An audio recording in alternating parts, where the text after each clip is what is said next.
By the end of World War I, the automobile was no longer a curiosity. America's young automobile industry was booming, and competition among car companies was just beginning. During the teens, Henry Ford had become the undisputed king of the American automobile industry. His Model T was so sturdy, so affordable, that by 1920 it represented more than half of all cars sold in America.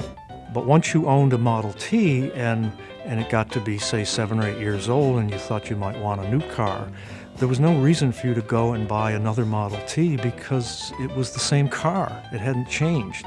But the public's tastes had changed. Now there was an opportunity for someone who could take the industry to the next level of styling and engineering. Someone like Walter P. Chrysler.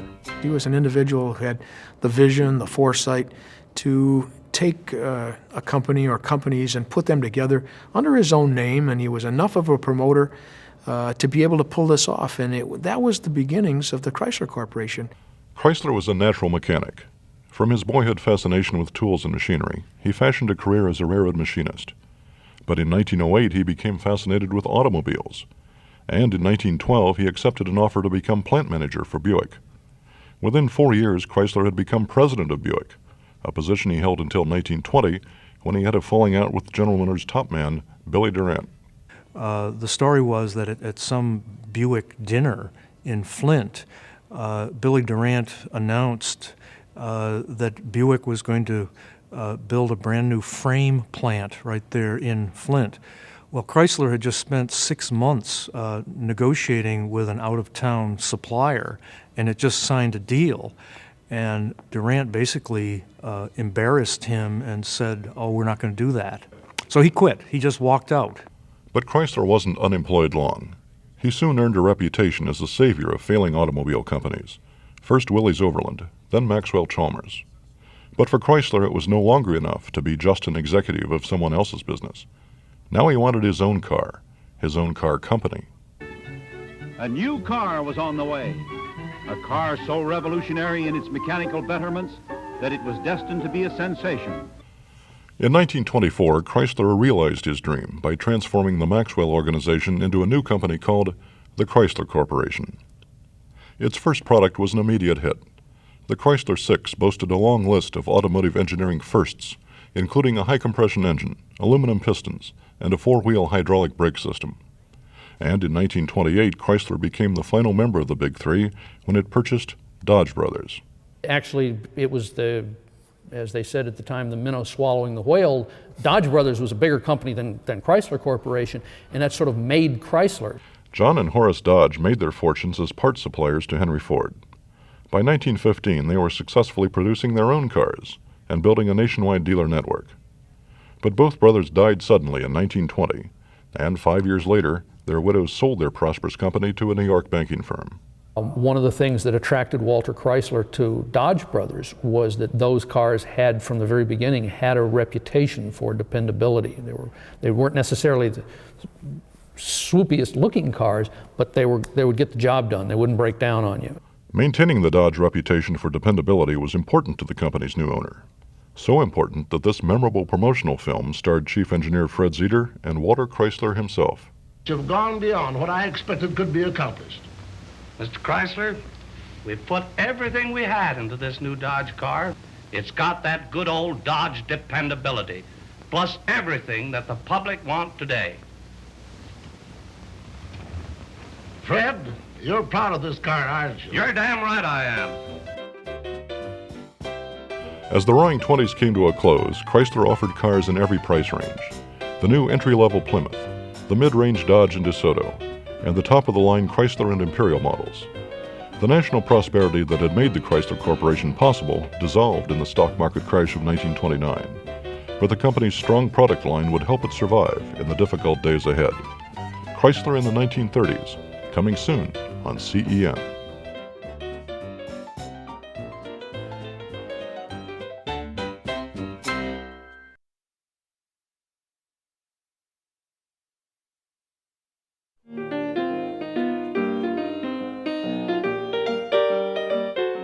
In the Roaring Twenties, Americans were looking for glamour. They wanted it in their fashions, in their music, and in their automobiles. Style prevailed, and everyone wanted a car. There was a study done in the 1920s that people would rather have a car than a bathtub. Not they didn't want a bathtub, but they could get along without a bathtub, but they had to have a car. In this capricious atmosphere, Walter Chrysler was able to transform his upstart car company into the last of Detroit's big three automakers in just 4 short years. But in 1929, the stock market crash plunged the nation into the Great Depression. For many Americans, new cars were no longer affordable. It was a unique problem for the Big Three, which had become accustomed to ever-increasing sales each year. They all struggled. Their sales dropped, by amounts that we would find inconceivable. They between 1929 and 1933, which was the bottom, most of the car companies saw their sales drop by 75%. And so they were operating right on the edge of going out of business. In 1928, Chrysler had introduced the economical Plymouth, the first car in its price class to offer features like four-wheel hydraulic brakes and floating power engine mounts. Customers could choose from among 7 different Plymouth models, each with an average price of less than $700. Chrysler's timely entry into the low-priced automotive field would prove to be its salvation during the difficult Depression years. Walter Chrysler wanted to prove, I think, that he could do it. The story is when they did the first floating power Plymouth, they took it off the line, drove it over to Dearborn, and went and had lunch with Henry and Edsel Ford. And then after lunch, they said, "Come on out here, I want to show you something." Showed him the new car and left it with the Fords and took a taxi home. Sort of like, hey, this is my calling card. Now I can play with you guys. By the mid-30s, Chrysler had surpassed Ford as America's second largest producer of passenger cars. It was an amazing achievement, and the company's early success may have prompted it to move quickly to the next level of vehicle development, the one-of-a-kind car called the Chrysler Airflow.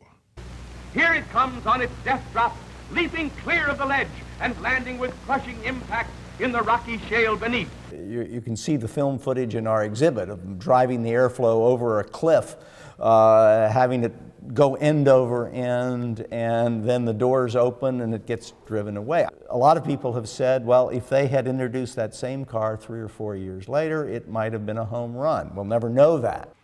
The Airflow was the first attempt to coordinate automotive engineering and design in a single package, and the first car with unit body construction. But in 1935, most people just didn't understand it.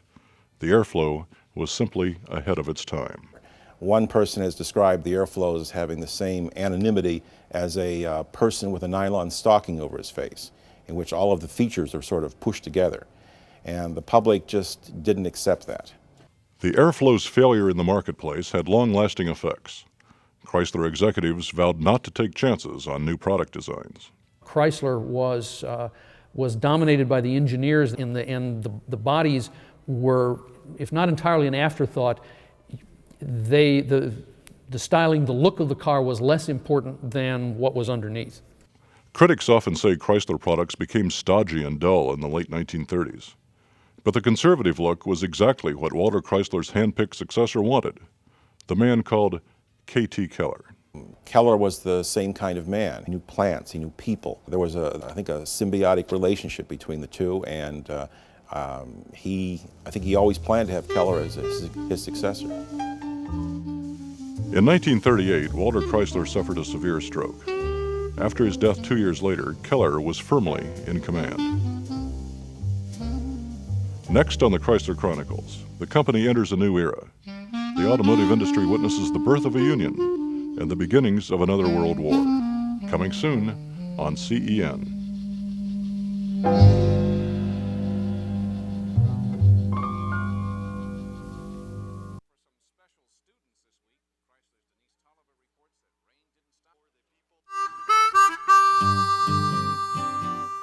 In the 1930s, America went through hard times. The collapse of the stock market and the depression that followed left many people struggling. In this insecure atmosphere, workers in the automobile industry sought more job security.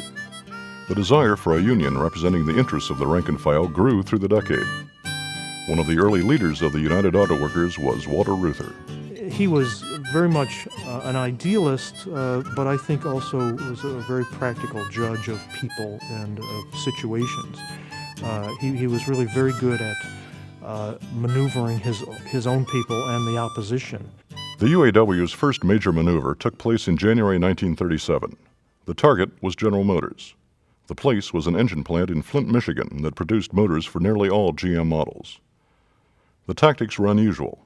Instead of organizing outside the plant, the workers engineered the first sit-down strike.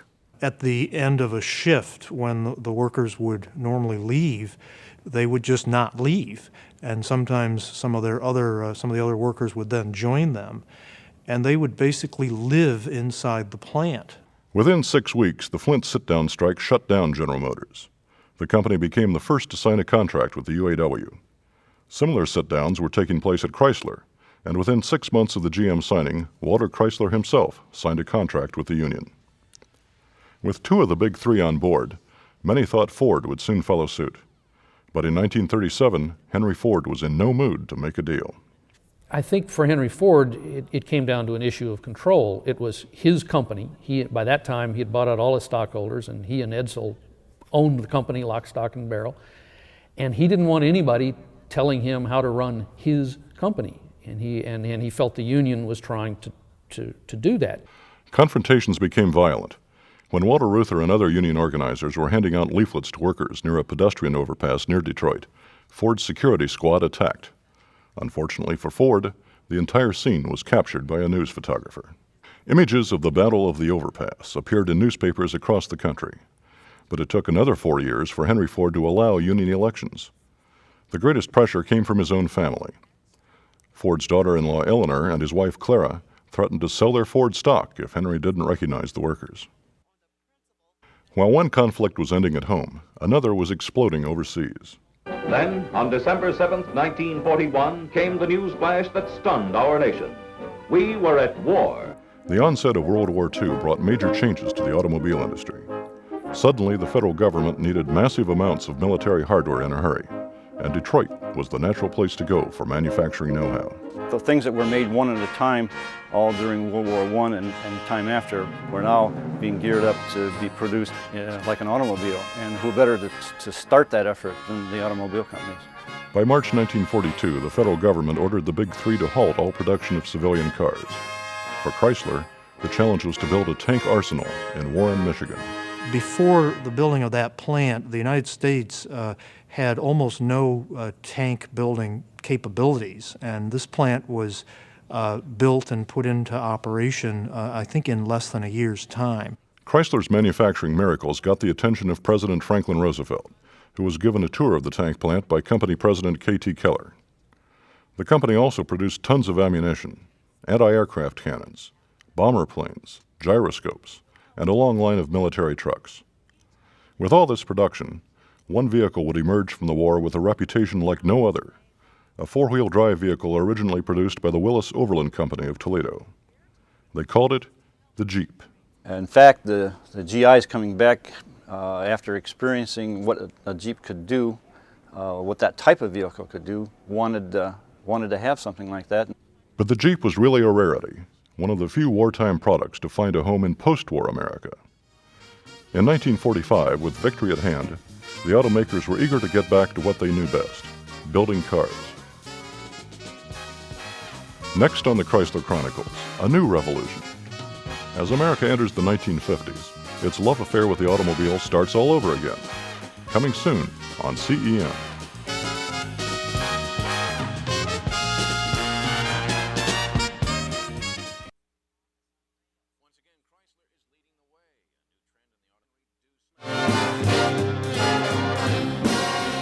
The end of World War II brought the beginning of a new era of optimism and prosperity. Americans were in the mood to spend. There was a boom in suburban housing and an unprecedented demand for personal transportation. The war was a terrific period for workers. There was full employment. People earned tremendous pay during the war, but couldn't spend it on anything. They had enormous savings in their pockets or in their bank accounts when the war ended. After 4 years of producing war machinery, the big three automakers were eager to get back to the business of building cars. But with no time to design and engineer new models, the automakers simply produced more of the models they had built before the war. And they couldn't build them fast enough. People had orders at different car dealerships. They would take anything. So it was really a seller's market after the war. In fact, my dad bought a 49 Plymouth, and he had a hard time getting that. At Chrysler, company president K.T. Keller was firmly in command. Veteran employees remember him not only as a man who knew the inner workings of automobiles, but also the machines that built the automobiles. And I remember this. He rolled up his sleeves, got into the machine, and in about 20 minutes, he told the superintendents, go ahead, you do this and that, and fix the machine, get the people to work.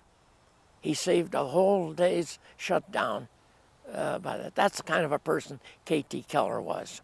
Keller was also rather conservative in his opinions of automotive design, and his opinions dictated the course of Chrysler's post-war styling. His classic comment when someone showed him a lower-slung, longer vehicle was that Chrysler's customers would never buy that car because there wasn't enough headroom inside for a gentleman to sit in the car with his top hat on and be able to drive it comfortably. If you're a big family man like me, better get a Dodge. But while Chrysler products remained tall and traditional, the competition was making changes. Ford and General Motors developed new vehicles, new models that looked very different from the ones they produced during the war. They were built lower to the ground, they were longer, they were more streamlined in the look that they had. In much of its post-war advertising, Chrysler emphasized its reputation for engineering excellence. But in the early 1950s, the company began placing more emphasis on styling. And now, the whole family of the stars in styling. The high and wide cars K.T. Keller loved were falling out of favor with Americans. In 1954, Ford overtook Chrysler as the nation's second largest producer of passenger cars. And 1954 was really a very bad year for the corporation. All the styling chickens came home to roost, and we ended up 1954 with about 13% of the market versus our usual 20%. And people in Detroit began to joke about the big 2.5 instead of the big 3. But the slump didn't last long. In 1955, Chrysler completely revamped its product line. The man behind the bold new styling was designer Virgil Exner. He called it the forward look. As the forward look cars began appearing, Chrysler's image was reversed. Instead of being known as Detroit's stodgy automaker, the company now enjoyed a reputation as an innovator in engineering and design. America's love affair with the automobile had never been stronger. And for millions in the late 50s, autumn was one of the most exciting times of year, the time when the new cars were unveiled. I can remember them being covered, and I can remember the dealership windows being papered over and people there looking through to see if they could get a glimpse of new models. So there was a lot of excitement. This was rolling sculpture, and it was very much a part of the time, especially for those of us who grew up in the automotive community. By the early 1960s, the boys and girls of the post-war baby boom were growing up. The automobile was about to assume another role as a means of expression and freedom for a new generation. Chrysler in the 1960s, coming soon on CEN.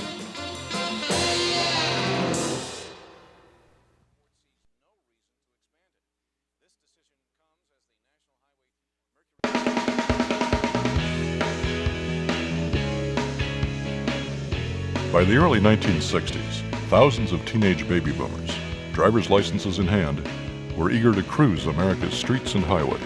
It was just a real neat time to be in. I participated in the cruise scene, as a lot of young people did. I wasn't necessarily driving the kinds of cars that I admired so much in those years, but we always were down there looking for them and enjoying them, and always wanted to hear what those big engines sounded like. But the family car just wouldn't do. Something new was needed to meet young America's passion for power. Eager to capitalize on this phenomenon, American automakers began turning out the legendary muscle cars of the 60s, stylish new coupes and convertibles packed with horsepower.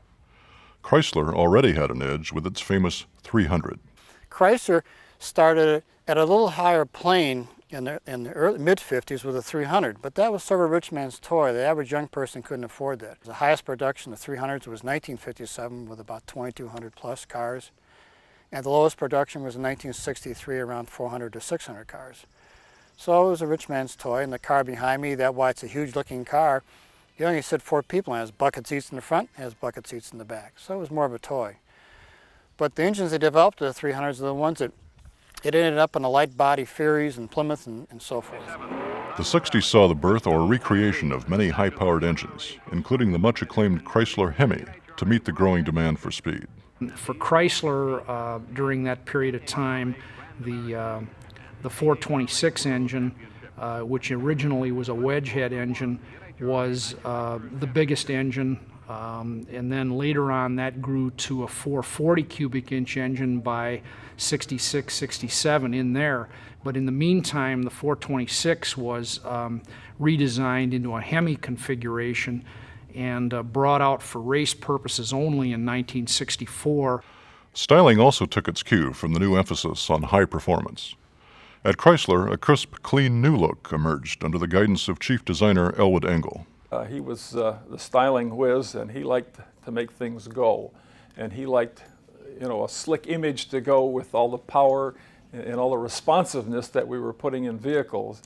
And he was primarily the individual that gave us a good styling theme that we followed. And it was all kind of performance related. Cars had to look fast because they were fast.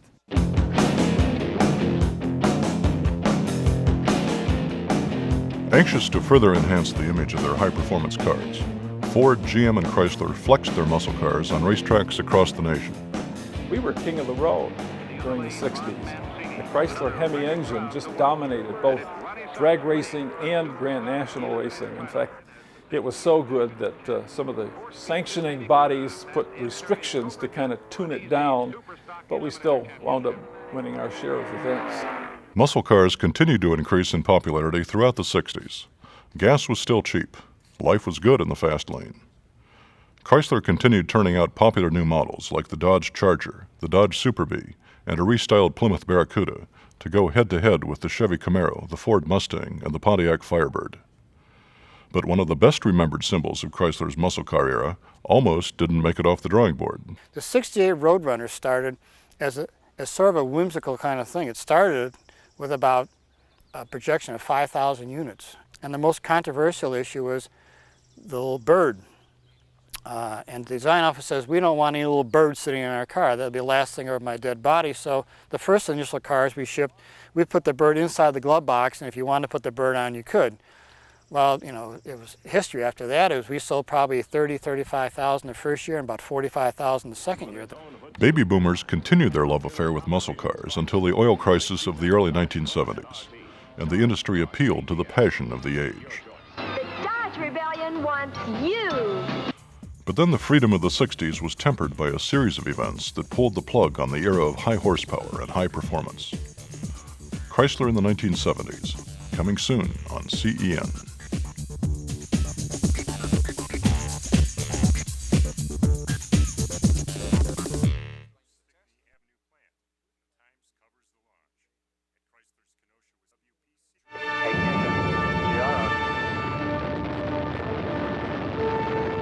America roared into the 1970s with the promise of technological progress and social change, but it would prove to be a bumpy flight for the American automobile industry. And for Chrysler, the 70s would begin with high expectations, but end in near disaster. Big, luxurious, beautiful. Unfortunately, we had the experience in the 1970s of picking exactly the wrong year, in retrospect, to introduce our new large cars. We had a new line of very attractive large cars in 1974 that debuted the same year as the oil embargo, and then we had another line of new cars in 1979 that debuted during another gas crunch. The Middle East oil embargo instantly changed the dynamics of the American car market. Long fuel lines and higher gas prices pushed consumers to smaller, more fuel-efficient cars. But few expected that Japanese manufacturers, long derided for poor manufacturing quality, would soon become a major force in the American automobile market. But what happened in the late 60s is that the quality of all the Japanese models improved greatly, and they began putting larger engines in them and really began to design the cars with the American market in mind. As the federal government began demanding greater fuel economy and lower emissions in Detroit's new products, Chrysler struggled for a new identity in an ever-changing market. Unlike General Motors and Ford, Chrysler didn't have the cash reserves to pay for massive shifts in production strategies. With increased government regulation and foreign competition, the smallest of the big three automakers couldn't keep up with the pace of change. We could feel it when it was happening back then, and there wasn't anybody that did anything wrong politically, there wasn't anybody that did anything wrong in the best interest of the country, but you almost took away something that was the livelihood of thousands and thousands of people in this country. What a shame that would have been. As the corporation continued to fall behind, the possibility of bankruptcy became more and more real. The problems at Chrysler became symbolic of perceived American failure throughout the nation, and the entire nation was talking about Chrysler Corporation. Good evening. The Carter administration has agreed to help the Chrysler Corporation. The country cannot afford to let the Chrysler Corporation go under. It is imperative that the Congress bail out Chrysler with federal loan guarantees. Both houses are debating that issue. And I don't think I met a single person who, one, didn't know that Chrysler was in trouble and have an opinion about whether or not we should be saved or whether or not we made good product. We were clearly the topic of every cocktail party and every school debate and on every college campus. Chrysler looked for new leadership and turned to Lee Iacocca, a former president of Ford, to polish the company's tarnished image. He was not a car guy. He was not an engineer. He's not a finance man particularly. He's just a very effective, convincing salesman. And Iacocca had a lot of convincing to do. By late 1979, his primary objective was to persuade the federal government to guarantee a loan agreement worth more than $1.5 billion. Chrysler needed the cash to modernize plants, to create new products, and to save 600,000 jobs throughout the company, its dealerships, and its suppliers. We do not want anything for free. We're asking for the guarantee of a loan, every last dollar of which will be repaid. It was, to say the least, a very hard sell. The Chrysler bailout is a ripoff of the American worker. It was a complex undertaking, and it was painful. There were plant closings, layoffs, and ultimately a $3 billion concession package from union workers and suppliers. Many made enormous sacrifices to keep Chrysler alive. There were a lot of people who really wanted to make this place work. And I never saw a company like Chrysler where there were so many people whose father had worked here or whose brother worked here. There were a lot of family ties to the corporation, and it meant more to them than just a job. The Carter administration asked Congress today to bail out the ailing Chrysler Corporation. By 1980, the government had agreed to the loan guarantee. Now the burden fell on Chrysler to prove it could not only survive, but prosper again, too. Few people could predict that Chrysler's turnaround in the 80s and 90s would be so strong and so dramatic. The story of the new Chrysler Corporation, coming soon on CEN.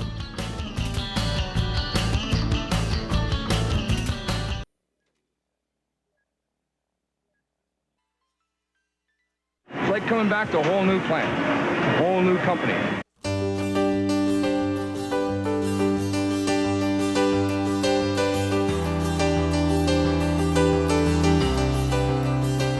The American car company, reborn in the early 1980s, surprised the world. Just a few years earlier, Chrysler Corporation had been on the brink of collapse. But by the middle of the decade, Chrysler would make one of the most dramatic comebacks in business history.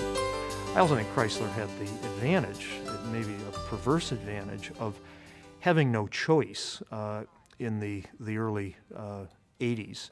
It really had to change drastically or simply not survive. But even after a $1.5 billion loan guarantee with the federal government, there was still no guarantee the company would survive, a concern shared at the time by many of Chrysler's suppliers. We got through that period by basically talking to people, talking every day to those people that had a concern with us. and personally relating to them that we were behind this, we felt comfortable about the company, and that we were going to give it a try, and that we were going to do something not only good for the supplier purchasing relationship, but good for the industry as well. While the loan guarantee gave the company a chance to restructure, it still needed to produce a new car that would be an instant hit. In 1981, that car appeared, in compact form, with front-wheel drive. The new Chrysler Corporation introduces the K-Cars, the American way to beat the pump. The K-Car was really a breakthrough for its time. It was perceived as a good investment in a way because it was good value, you could buy this, it was going to be around tomorrow, it was a new generation. So that was significant, and it hit a sweet spot in the market, or it hit a spot in the market where there was a need. In just 2 years, Chrysler's K-Cars, the Dodge Aries and the Plymouth Reliant, captured a stunning 39% of the domestic compact market. Many called the K-Car the vehicle that saved Chrysler, but it was to be followed by another vehicle that would bring even greater prosperity to the corporation and radically change the image of what Americans called the family car. Iacocca had tried to convince Henry Ford II to produce minivans at Ford. Henry Ford II vetoed the notion. He thought the minivan was too risky, it would not sell. The new Plymouth Voyager and Dodge Caravan minivans were an immediate hit, and they gave Chrysler a dominating lead in a new product segment that expanded faster than anyone could have predicted. I don't think they knew what the minivan was going to become. It's bought as a lifestyle vehicle. People say, oh, I need one of these things. I don't want these huge rear-wheel drive vans. I can't put them in my garage. My wife doesn't like to drive them. And so it's bought as a lifestyle because they need a box on wheels. And then, after they have one, then it becomes a lifetime vehicle because it's like, well, we've got to have a minivan. But one smash product alone couldn't sustain Chrysler through the next economic downturn. As the 90s began, Chrysler created the LH sedans, standout products whose cab-forward design would redefine the proportions of American mid-size sedans and signal the beginning of a new era of distinctive design at Chrysler. We don't want to do things like other people. We don't want to do things that aren't remarkable. We don't want to do things that aren't a little bit outrageous. And that's been very successful for us.